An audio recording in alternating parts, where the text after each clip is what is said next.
Well, we're here at Bananas with Lisa, and we are in Flower Wonderland. How are you?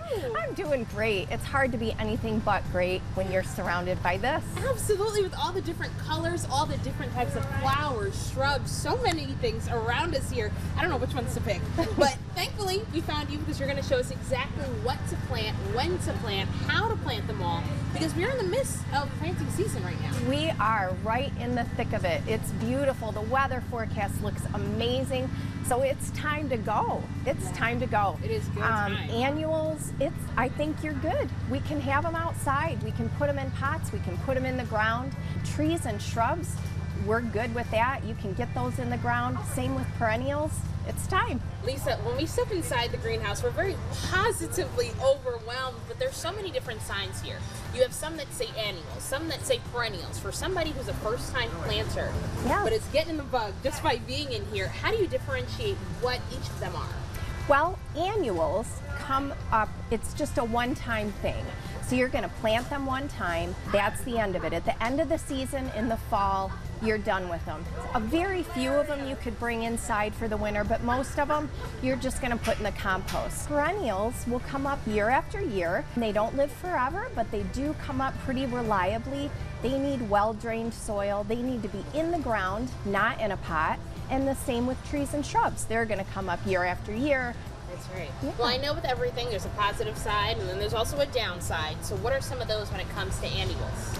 Annuals require a little bit more care than a perennial or a tree and shrub, certainly. More fertilizing, maybe a closer eye on the watering, particularly if you're going to keep it in a pot, which most people do. You want to fertilize them about once a week to keep them looking beautiful like they do in the greenhouse right now. Now, elementary question, when you say they may need a little bit more fertilization, what exactly does that mean?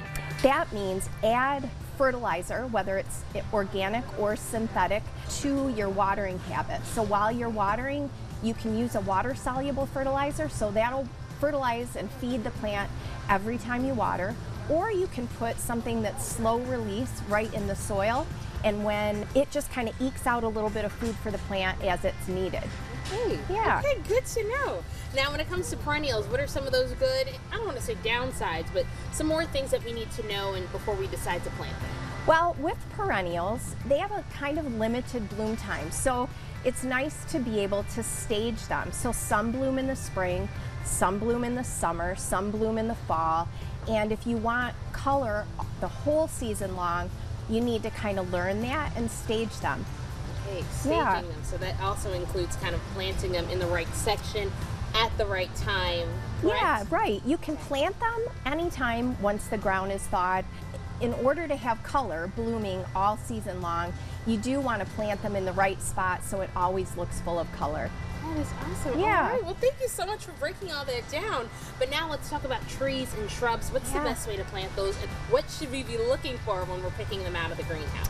You're going to find the trees and shrubs outside normally. And if they're outside when you purchase them, they're good to go outside. That's kind of a nice rule of thumb to know. If you find it inside the greenhouse, at least in our greenhouse, it's usually meant to be in or more weather sensitive. But a tree and shrub, what you're going to look for is something with a shape that you like, something that is good for whether it's sun or shade in your area. Most trees and shrubs kind of want a sunnier area to do well, but not always. There are some that need to be protected. So you just kind of want to find out what your area is, what the sun looks like, all questions you want to come with an answer to. That's right. I was going to say, Lisa, you've given us so much to think about, but one thing I'll make sure I do is kind of take an overlay of my garden and kind of make a drawing board of what it is that we're looking for, so that this way when we come here, we can find you or we can find one of the other wonderful members of your staff to really make sure that we can get the most out of our garden this year. So thank you. Thank you.